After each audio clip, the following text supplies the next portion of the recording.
El monte Shasta destacaba majestuoso contra el cielo del oeste, rodeado en su base por una plantación de pinos y abetos que lo hacían parecer como una joya de una blancura de brillo diamantino. Sus picos cubiertos de nieve relucían y cambiaban de color momento a momento, según se alargaban las sombras en el descenso del sol hacia el horizonte. Decía un rumor que había un grupo de hombres divinos, de hecho, llamado la Fraternidad del Monte Shasta, que era una rama de la Gran Logia Blanca, y que este foco había existido sin interrupción desde muy remotos tiempos hasta el día presente. Yo había sido enviado por asuntos gubernamentales a una pequeña ciudad situada al pie de la montaña, y mientras ocurría esto, ocupaba mi tiempo libre intentando desmarañar este rumor concerniente a la fraternidad. Yo sabía a través de viajes en el lejano oriente que muchos rumores, mitos y leyendas tienen por origen una profunda verdad subyacente que usualmente permanece desapercibida para todos, excepto para aquellos que son verdaderos estudiantes de la vida. Me enamoré del monte Shasta e involuntariamente casi cada mañana saludaba al espíritu de la montaña y a los miembros de la orden. Yo sentí algo muy inusual en la entera localidad, y a la luz de las experiencias que surgieron, no me sorprendió de que algunas de ellas proyectaran su sombra por adelantado. Llegó a ser mi hábito recorrer largos senderos, siempre que deseaba estar a solas o tomar decisiones de seria importancia. Aquí, en este gigante de la naturaleza, encontraba distracción, inspiración y paz, que calmaban mi alma y fortalecían mi mente y cuerpo. Había planeado una de esas caminatas por placer, según pensé, para pasar algún tiempo adentrado en el corazón de la montaña, cuando entró en mi vida la siguiente experiencia, para cambiarla tan completamente que casi creí estar en otro planeta. Si no fuera porque tuve que volver a la rutina usual en la que estuve comprometido durante meses. La mañana en cuestión salí al amanecer, decidiendo caminar al azar y de un modo muy vago pedí a Dios que dirigiese mi camino. Hacia el mediodía había trepado bastante arriba por la ladera de la montaña, donde la vista hacia el sur era bella como un sueño. Según avanzaba el día, hacía cada vez más calor, y paraba frecuentemente para descansar y para gozar de la amplia y notable extensión de la campiña alrededor del río, valle y ciudad de McLeod. Llegó la hora de comer y busqué el agua fresca y clara de un manantial de montaña. Vaso en mano me incliné para llenarlo cuando una corriente eléctrica pasó a través de mi cuerpo, de cabeza a pies.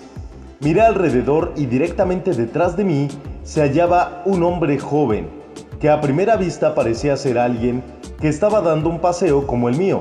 Miré más atentamente y comprendí inmediatamente que no era una persona ordinaria.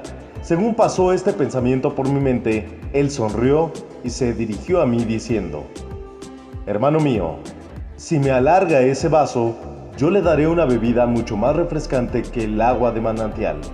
Obedecí y el vaso se llenó instantáneamente con una crema líquida. Devolviéndomelo, me dijo: «Bébalo».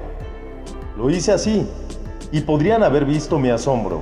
Mientras el sabor era delicioso, el efecto vivificante y eléctrico en mi mente y cuerpo me hizo jadear con sorpresa. Yo no le vi poner nada dentro del vaso, y me pregunté qué había sucedido. «Eso que bebió», explicó él, «procede directamente del abastecimiento universal, puro y vivificante como la vida misma. De hecho, es vida, omnipresente vida, porque ella existe en todo lugar alrededor nuestro. Ella está sujeta a nuestro consciente control y dirección, voluntariamente obediente cuando nosotros amamos lo suficiente, porque todo el universo obedece el mandato del amor. Cualquier cosa que yo desee se manifiesta ella misma, cuando lo ordeno con amor.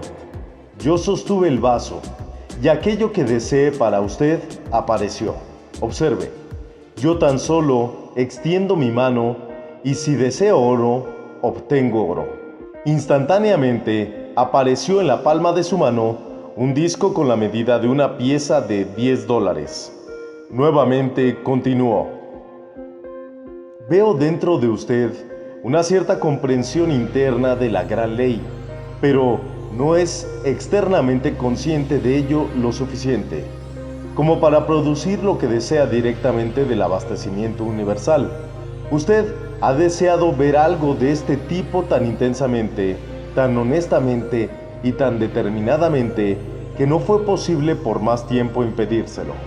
No obstante, la precipitación es una de las actividades menos importantes de la gran verdad del ser.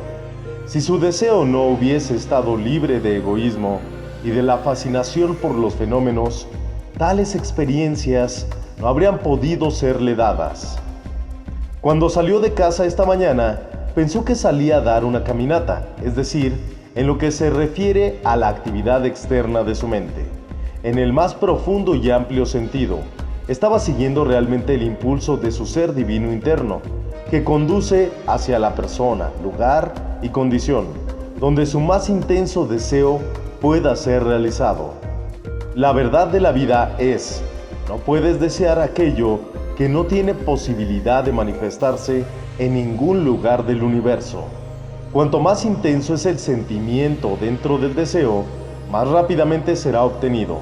No obstante, si alguien es lo suficientemente tonto para desear algo que perjudique a otro de los hijos de Dios o a cualquier otra parte de su creación, entonces esa persona pagará la pena con discordia y fracaso en alguna cosa de su propia experiencia de vida. Es muy importante comprender plenamente que el propósito de Dios para cada uno de sus hijos es la abundancia de toda cosa buena y perfecta. Él creó la perfección y dotó a sus hijos con el mismo poder. Ellos pueden crear y mantener la perfección también, y expresar dominio divino sobre la tierra y cuanto ésta contiene. La humanidad fue creada originalmente a imagen y semejanza de Dios. La única razón por la que no todos manifiestan dominio es porque no usan su autoridad divina, esa con la cual está dotado cada individuo y con la que se pretende que gobierne su mundo. Así, ellos no están obedeciendo la ley del amor, que sería derramar paz y bendiciones a toda la creación. Esto se produce a través de su fracaso en aceptar y reconocerse a sí mismos como templos del Altísimo Dios viviente, y por no mantener este conocimiento con eterno reconocimiento. La humanidad en su momento presente se encuentra en la misma condición en que estaría una persona necesitada a quien se ofrece un puñado de dinero. Si la persona necesitada no se adelanta y toma el dinero que se le ofrece, ¿cómo en el nombre de Dios podría beneficiarse de lo que se le está ofreciendo?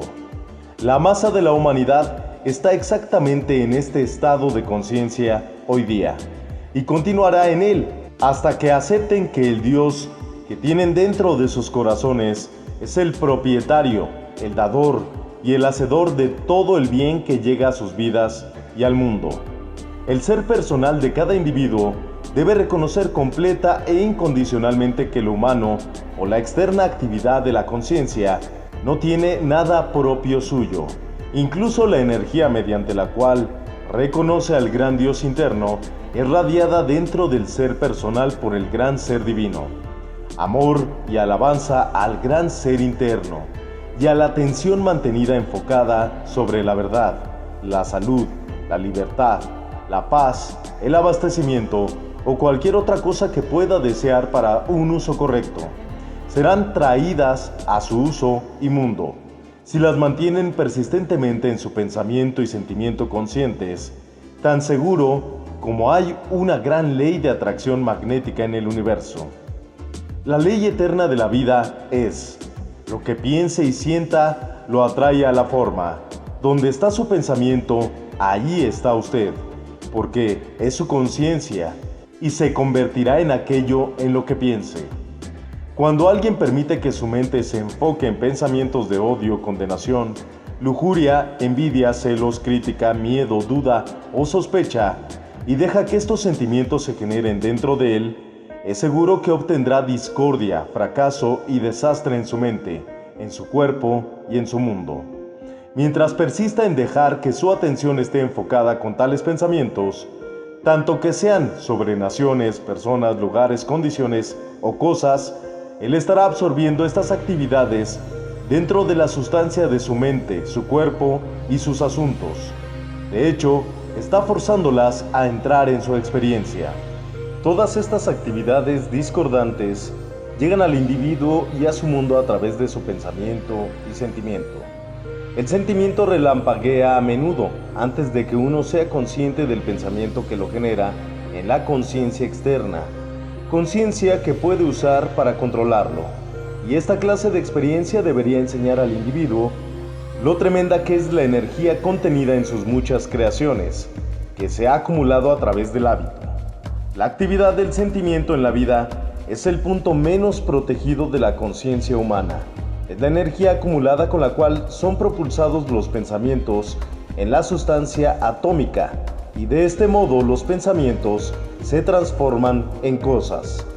Yo digo que la necesidad de guardar el sentimiento debe enfatizarse con sumo vigor, porque el control de las emociones juega la parte más importante de toda cosa en la vida, para mantener el equilibrio en la mente, la salud en el cuerpo y el éxito y los logros en los asuntos y mundo del ser personal de cada individuo.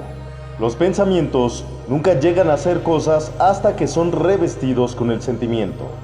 El Espíritu Santo es la parte emocional de la vida, Dios, la actividad del amor divino o la expresión maternal de la deidad. Por esto, se hace referencia a que el pecado contra el Espíritu Santo trae tan gran dolor porque cualquier discordia en el sentimiento rompe la ley del amor, que es la ley del equilibrio, armonía y perfección. El mayor crimen en el universo contra la ley del amor es la emisión casi incesante que hace la humanidad de toda clase de sentimientos irritables y destructivos. Algún día, la raza humana llegará a comprender y reconocer que las fuerzas siniestras y destructivas que se manifiestan en la Tierra y en su atmósfera generadas, téngalo en cuenta, por los pensamientos y sentimientos humanos, han inundado los asuntos de los individuos o las naciones, solamente por la falta de control de las emociones en la experiencia personal de cada uno. Incluso los pensamientos destructivos no pueden expresarse ellos mismos como acción, eventos o llegar a ser cosas físicas, excepto que atraviesen el mundo del sentimiento. Porque en esta fase de manifestación es donde ocurre la actividad de agrupación o unión del átomo físico. A partir de los pensamientos, forma. Del mismo modo en que una súbita explosión sacude el sistema nervioso de quien la oiga, generando una sensación de temblor en la estructura del cuerpo, así lo hacen los estallidos de sentimientos irritados, perturbando y desordenando la sustancia más sutil de la estructura de la mente, cuerpo y mundo de la persona que los emite, consciente o inconscientemente, intencionadamente o no. El sentimiento discordante es el productor de condiciones que llamamos desintegración, envejecimiento, falta de memoria y todo otro fracaso en el mundo de la experiencia humana.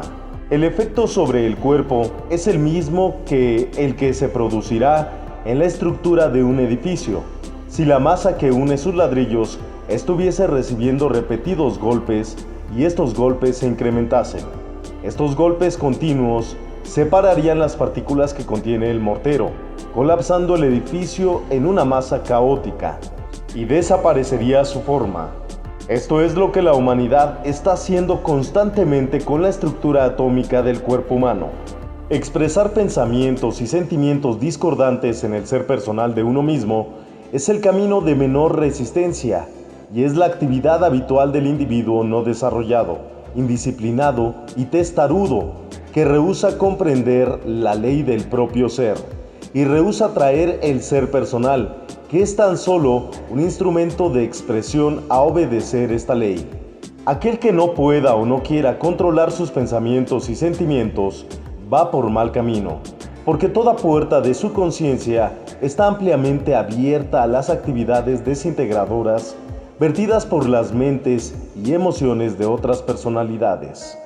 No hace falta fortaleza, sabiduría ni entrenamiento para dar paso a impulsos descorteses y destructivos, y los seres humanos adultos que hacen esto son tan solo infantes en su desarrollo del autocontrol.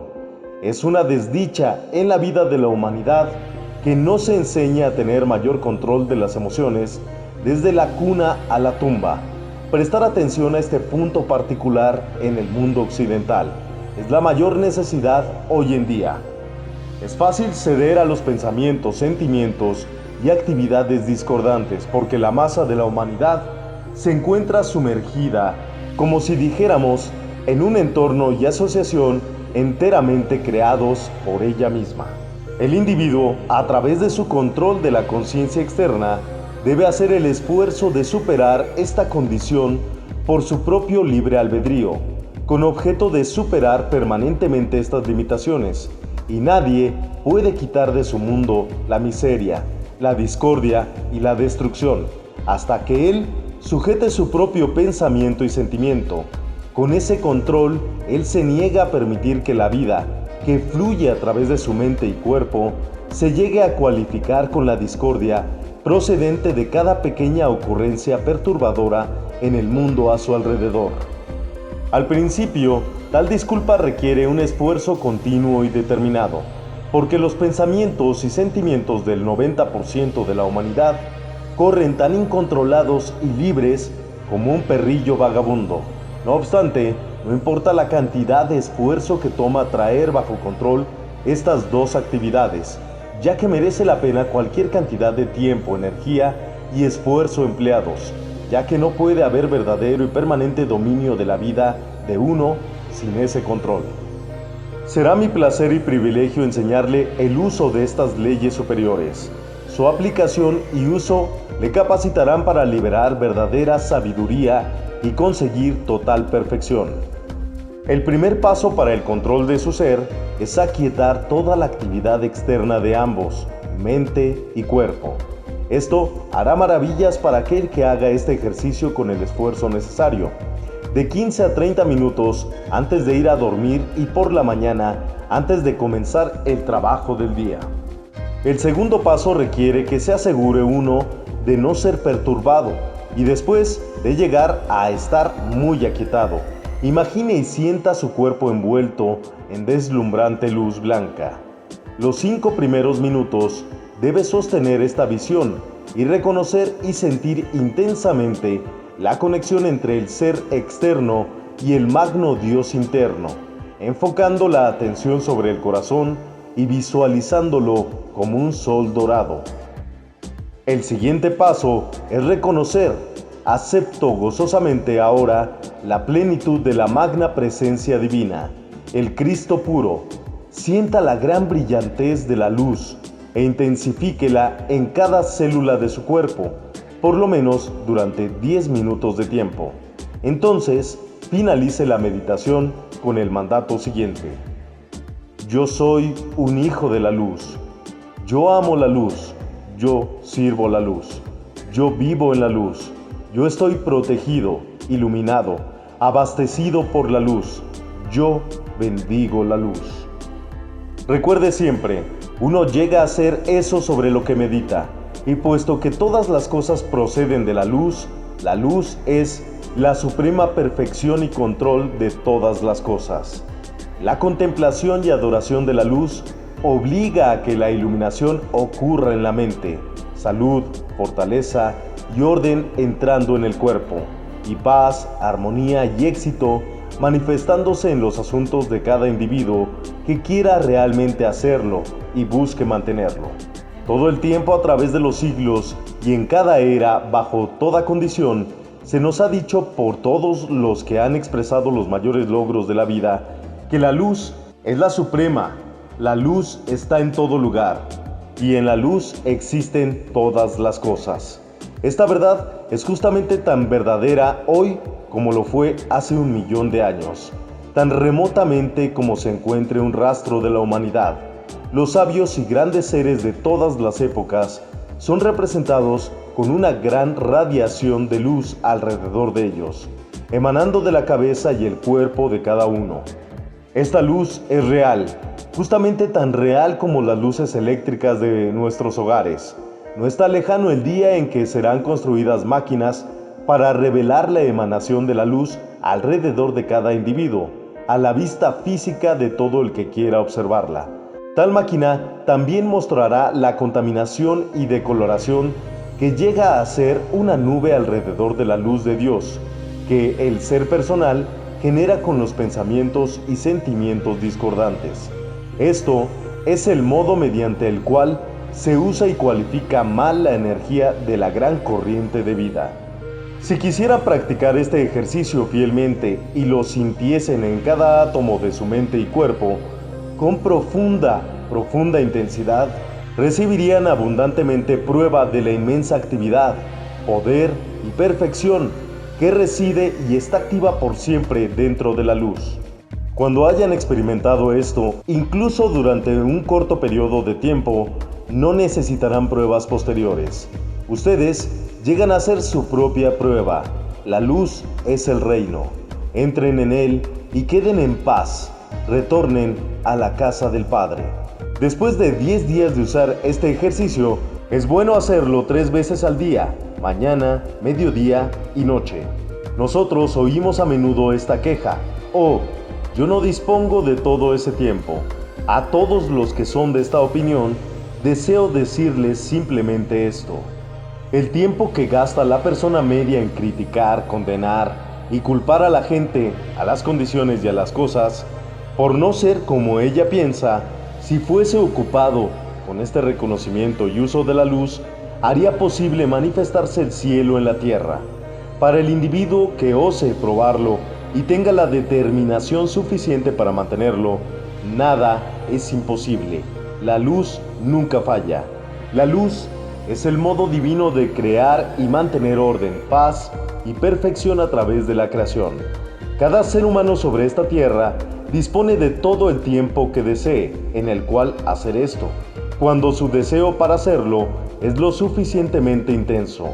La actividad en el deseo mismo reordenará el mundo de las gentes, condiciones y cosas para proporcionar ese tiempo, si él fervientemente desea usarlo para su elevación.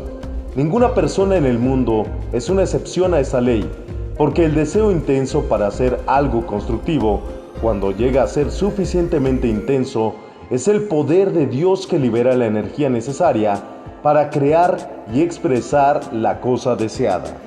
Todo el mundo tiene el mismo privilegio supremo de contactar con la todopoderosa presencia de Dios, y ella es el único poder que siempre elevó, eleva ahora y elevará al ser personal y su mundo, por encima de la discordia y limitación terrenal. Pruebe esto con gran determinación y hágase consciente de que Dios en uno es la victoria cierta.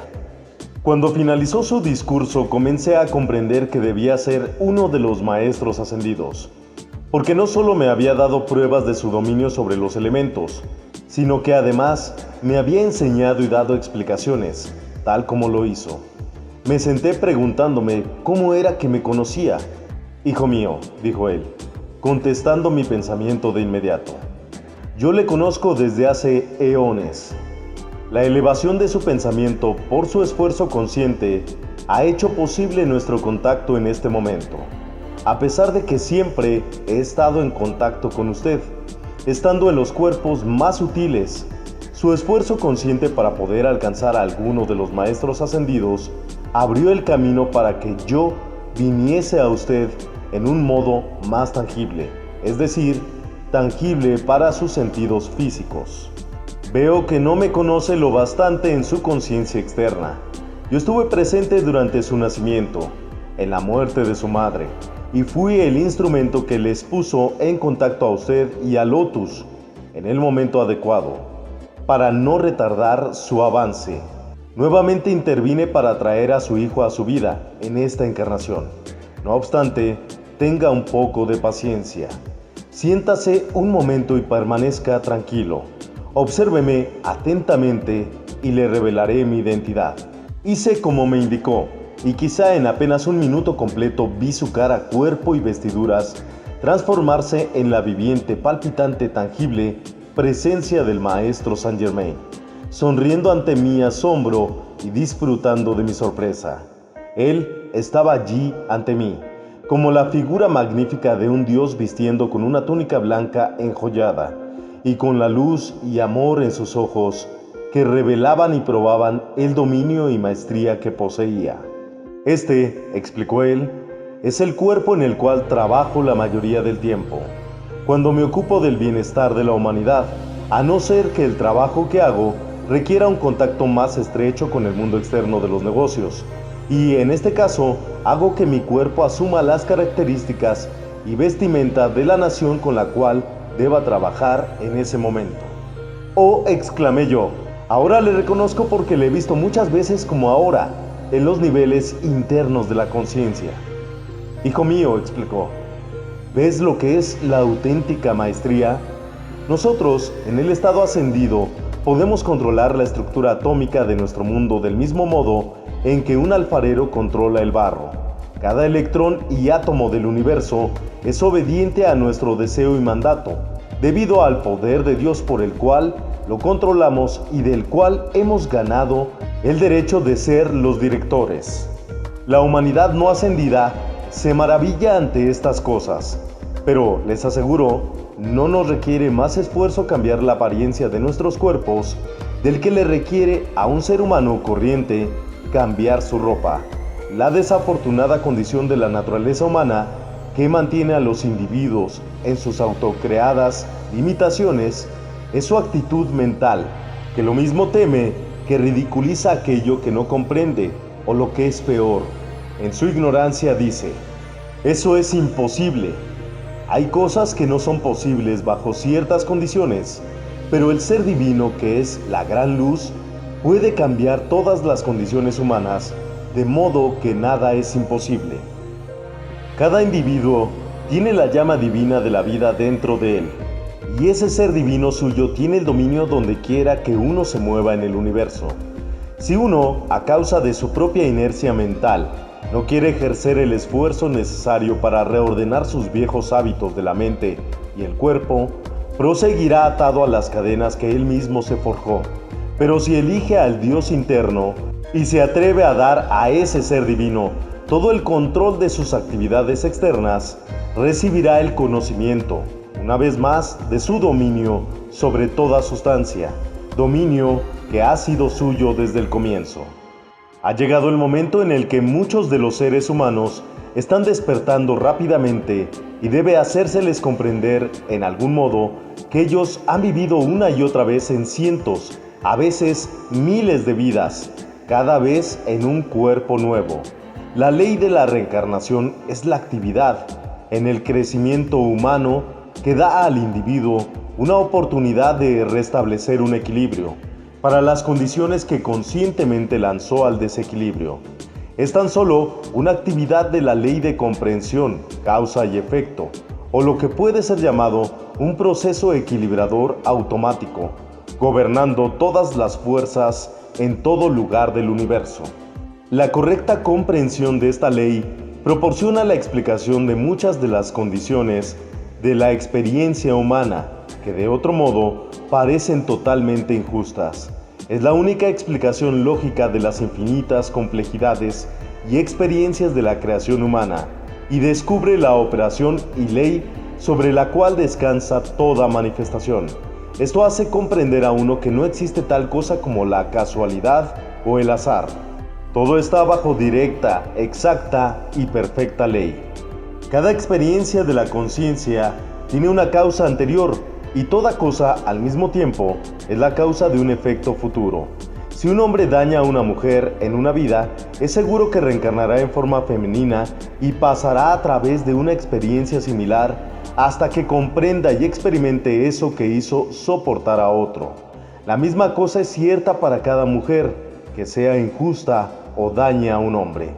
Este es el único modo por el cual uno es forzado, o mejor dicho, se fuerza uno a sí mismo a experimentar la causa y el efecto de toda cosa que él genera en el mundo.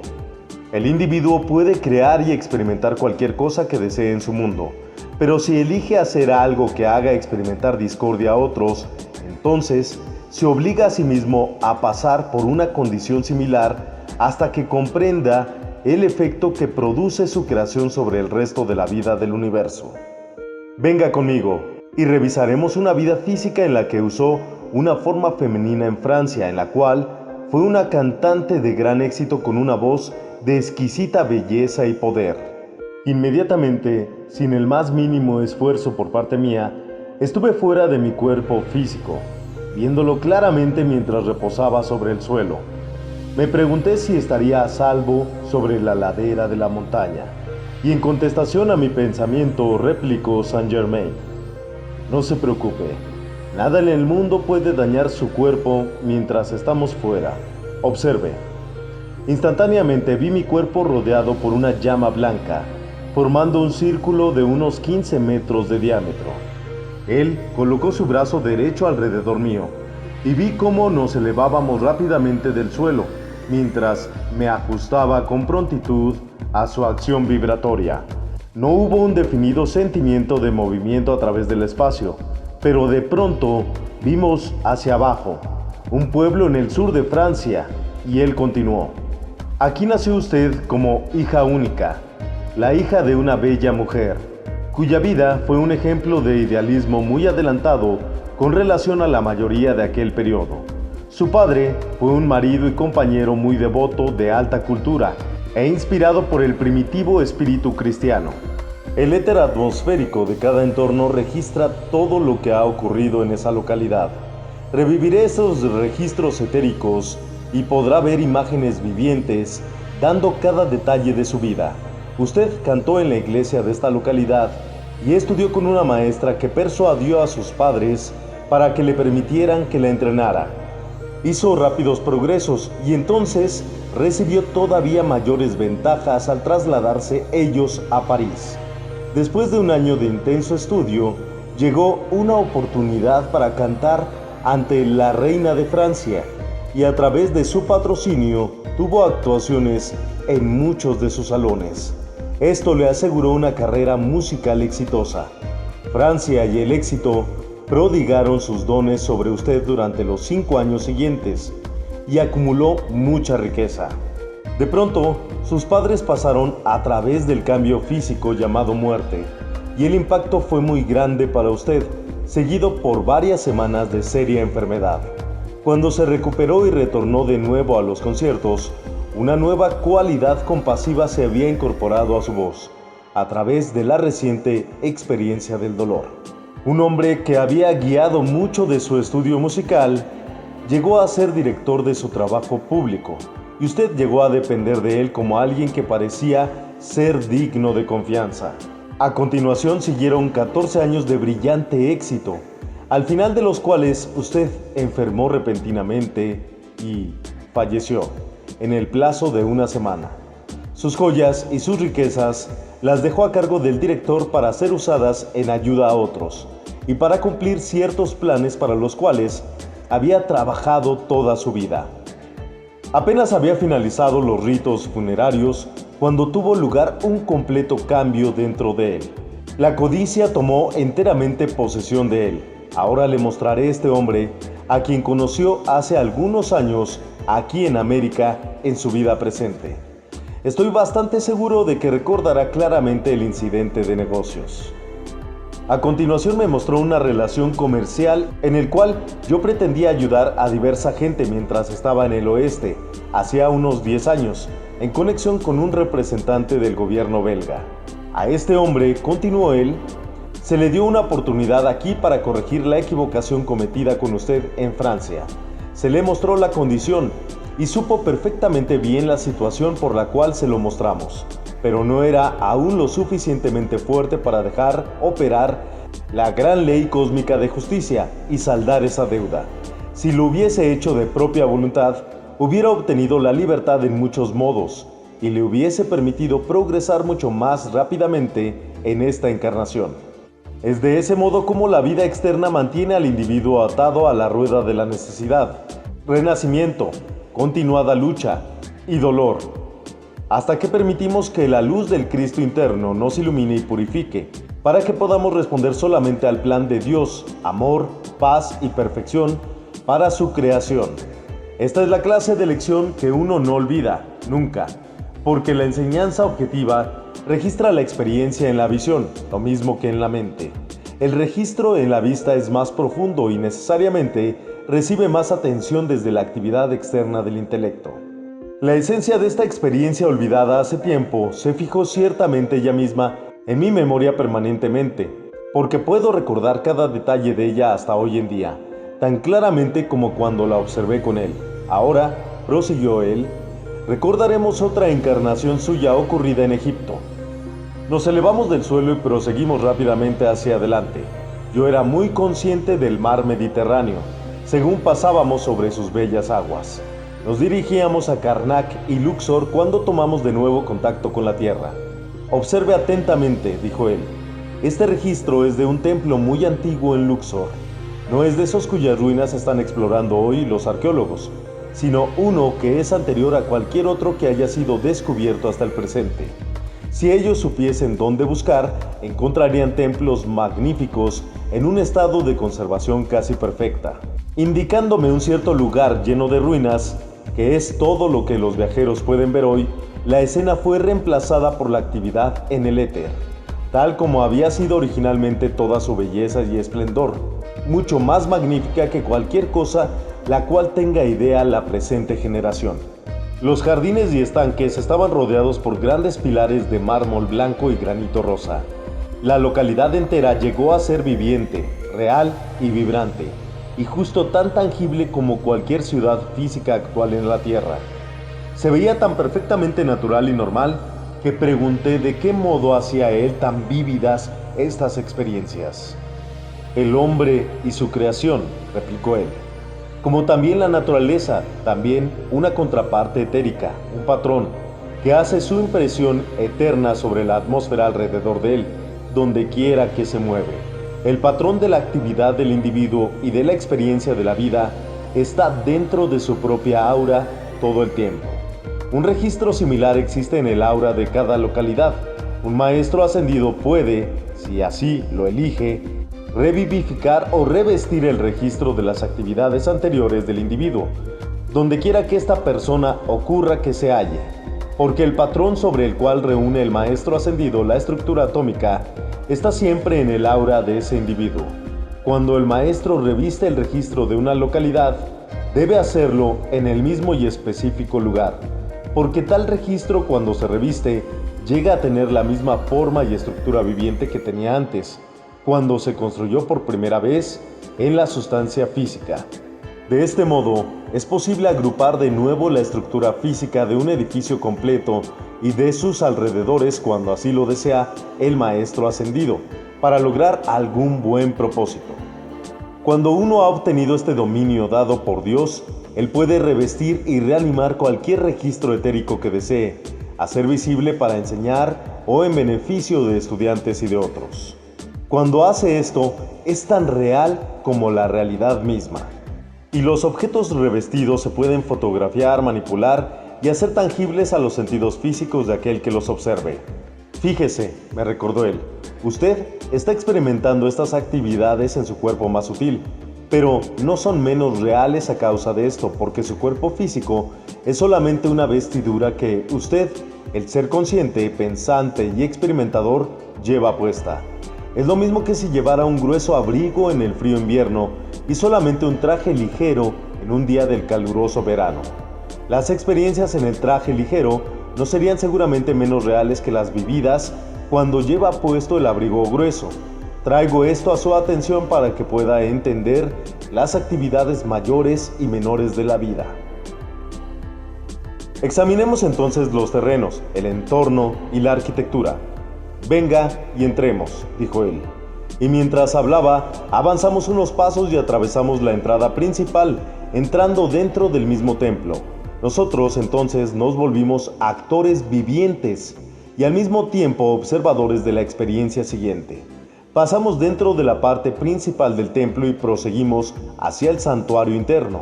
El sumo sacerdote vino directamente en nuestra dirección y pareció reconocerme. Este sacerdote de tiempos antiguos, explicó Saint Germain, es ahora su hijo. Apareció entonces un sacerdote menor a quien inmediatamente sentí que conocía. Y el maestro señaló, el sacerdote coadjunto era usted mismo. Entramos al santuario interno y vi la Virgen Vestal guardando el fuego sagrado. Ella, a la que ahora observaba, era Lotus, mi bien amado rayo gemelo, a quien conocí y con quien me casé hace algunos años, y es la madre de nuestro hijo. La escena cambió y vimos a un príncipe visitante de una distante provincia que planeaba apresar a la Virgen Vestal para hacerla su esposa. Todo parecía ir bien, hasta que el sumo sacerdote tuvo una visión de lo que iba a ocurrir. Esto le perturbó, pero se contuvo. Se puso en guardia cuando vio entrar a los esclavos del príncipe y los observó al aproximarse estos al santuario. Cuando se acercaron más, él avanzó unos pasos y pronunció tan solo una palabra que significaba «pare». Un esclavo más atrevido que el resto entró. El sumo sacerdote le advirtió que retrocediera, pero él todavía se acercó más. Cuando alcanzó un cierto círculo sagrado de fuerza que emanaba del altar, el sacerdote no lo dudó por más tiempo. Avanzó hasta el borde externo de esta radiación protectora, elevó su mano derecha y apuntó directamente al esclavo. Una ráfaga llameante salió disparada como un rayo y el esclavo cayó sin vida al suelo. El príncipe, que estaba observando, se adelantó con insano furor. «¡Para!», ordenó el sacerdote de nuevo en un tono de voz similar a un trueno. El príncipe dudó por un momento, aturdido por el mismo poder de la palabra, y el sacerdote continuó. «Escúchame, tú no profanarás el mayor de los dones de Dios al templo de la vida. Márchate antes de que sigas la misma suerte que tu descarado y atrevido esclavo». El sumo sacerdote era totalmente consciente del poder que podía manejar, y mientras vigilaba al príncipe, era la misma encarnación del autocontrol de ilimitada fuerza. Conscientemente mantenía en obediencia a su voluntad. Se veía majestuoso, coronado con el poder eterno. La voluntad del príncipe era también poderosa, pero no tenía control sobre sí mismo, y cuando le envolvió otra oleada de ciega rabia al verse contrariado, se lanzó hacia adelante, dando rienda suelta a su lujuria. El sacerdote, rápido como un relámpago, elevó su mano. La llama se disparó una segunda vez, y el príncipe siguió la misma suerte que su anterior esclavo. Saint Germain se dirigió a mí y explicó la experiencia todavía más ampliamente. «¿Ve usted?», comenzó él. «Ese es el modo en el que la cualidad dentro de cada fuerza reacciona sobre aquel que la emite. El príncipe y su esclavo llegaron con las cualidades de odio, egoísmo y depravación dentro de sus sentimientos, y cuando el sacerdote dirigió la fuerza hacia ellos, de la que era maestro, tomó sobre sí misma esas cualidades en el momento que tocó sus auras. El sacerdote hizo volver simplemente de vuelta sobre ellos sus propios sentimientos y egoísmos. El sacerdote quedó protegido él mismo por su generoso esfuerzo en proteger a la Vestal. Finalizado ese incidente, se desvaneció la escena de esplendor y nuevamente nos encontramos en medio de las ruinas del templo. Saint Germain me reveló todavía más, que no puedo relatar aquí. «Hay solamente un modo», prosiguió él, «para evitar la rueda cósmica de causa y efecto, la necesidad de reencarnar, y es el de hacer un consciente esfuerzo para comprender la ley de la vida. Uno debe buscar fervorosamente el Dios interno, hacer permanente y consciente contacto con ese ser interno y mantenerse firme en ello, ante toda condición de la vida externa. Será mi placer y privilegio mostrarle más, pero solamente por la enseñanza que les pueda traer a usted mismo y a otros. Venga, ahora debemos volver». Según llegamos cerca de mi cuerpo, me instruyó de nuevo. «Observe cómo desaparece el círculo de llama blanca». Yo miré, el círculo se desvaneció. Un momento más tarde yo estaba de vuelta en mi cuerpo. El sol estaba descendiendo y deduje que sería cerca de la medianoche cuando llegase a casa. Coloque su brazo sobre mi espalda, dijo Saint Germain, y cierre sus ojos. Yo sentí mi cuerpo elevarse del suelo, pero no fui particularmente consciente de ningún movimiento de avance. Al poco tiempo mis pies tocaron el suelo y abriendo mis ojos, me encontré en mi alojamiento. Saint Germain estaba grandemente divertido. Cuando pregunté cómo era que habíamos podido volver en esta manera, sin atraer la atención de la gente alrededor nuestro, él contestó: nosotros muchas veces ocultamos nuestros cuerpos con la capa de invisibilidad cuando nos movemos en medio de las personas con cuerpo físico, y en el siguiente segundo se había ido. Yo había oído hablar de los maestros ascendidos, y que podían llevar sus cuerpos con ellos donde quiera que van, y manifestar o hacer visible cualquier cosa que deseen usar directamente desde lo universal.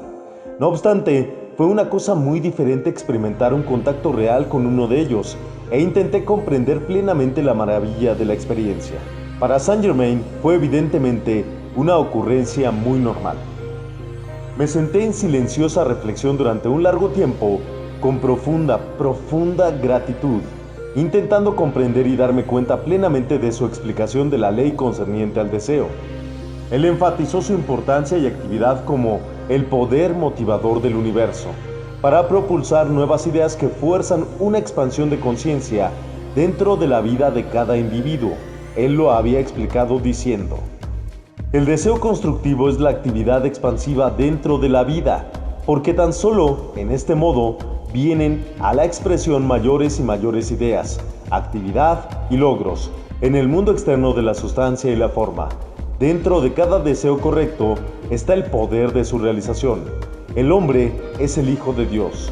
Él tiene orden del Padre para elegir cómo dirigirá la energía de vida y qué cualidad desea que exprese su deseo realizado. Y esto debe hacerlo porque el libre albedrío es su derecho de nacimiento. La función de la actividad externa del intelecto es la de guiar toda la expansión dentro de canales constructivos.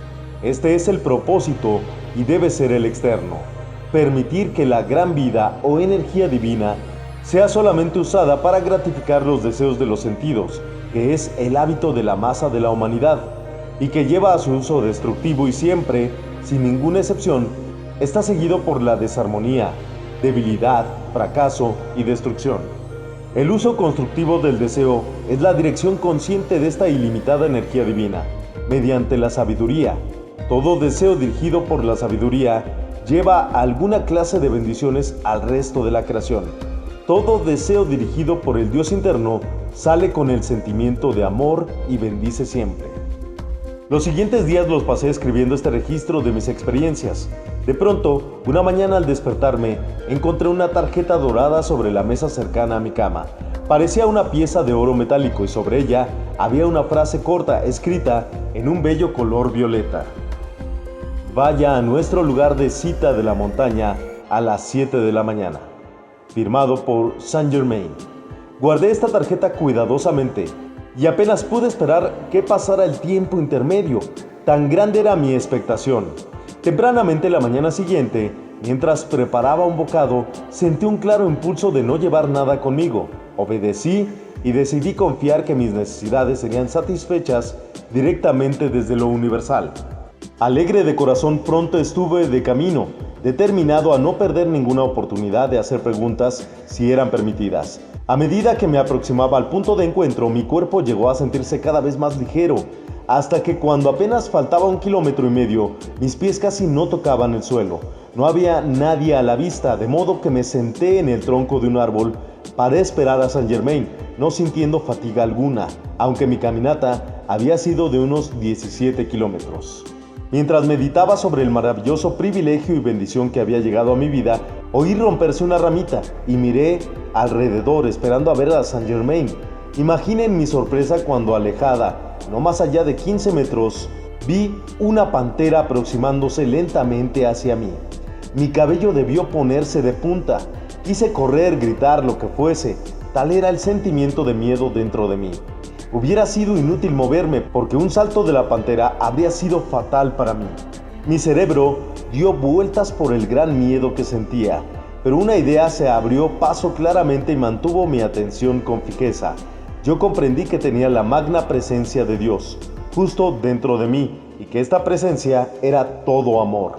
Este bello animal era parte de la vida de Dios también, y me obligué a mirarlo directamente a los ojos. A continuación, me vino la idea de que una parte de Dios no podía dañar a otra parte. Estuve consciente solamente de este hecho. Me recorrió un sentimiento de amor que se proyectó como un rayo de luz directamente hacia la pantera, y con él se fue mi miedo. Las sigilosas pisadas cesaron y yo me acerqué lentamente hacia ella, sintiendo que el amor de Dios nos llenaba a ambos. Se suavizó la mirada viciosa de sus ojos. El animal se enderezó y vino lentamente hacia mí, restregando su lomo contra mi pierna. Yo me agaché y palmeé su suave cabeza. Ella elevó la mirada hacia mis ojos durante un momento y después se tumbó y puso a rodar como un gato juguetón. El pelo era de un bello color oscuro, rojizo marrón. El cuerpo era largo, flexible y de gran fortaleza. Yo continué jugando con ella, cuando elevé la mirada repentinamente y vi a Saint Germain de pie a mi lado.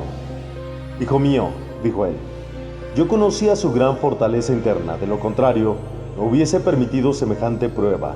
Ha conquistado el miedo, lo felicito. De no haber dominado el ser externo, yo no hubiese permitido que la pantera le dañase, pero nuestra asociación hubiera cesado por un tiempo. Yo no tengo nada que ver con la aparición de la pantera aquí. Fue parte de la operación de la gran ley. Como comprobará antes de que cese su asociación con su nueva amiga, ahora que ha pasado la prueba del coraje, me es posible darle mayor asistencia. Cada día llegará a ser más fuerte, más feliz y expresará mayor libertad». Él extendió su mano y en un momento aparecieron 4 pastelillos de un bello color dorado marrón, del tamaño de unos 5 centímetros cuadrados. Él me los ofreció y los comí según su instrucción. Eran muy deliciosos. Inmediatamente sentí una sensación de hormigueo y aceleración a través de mi cuerpo entero, un nuevo sentido de salud y claridad de mente. Saint Germain se sentó a mi lado e inició mi instrucción.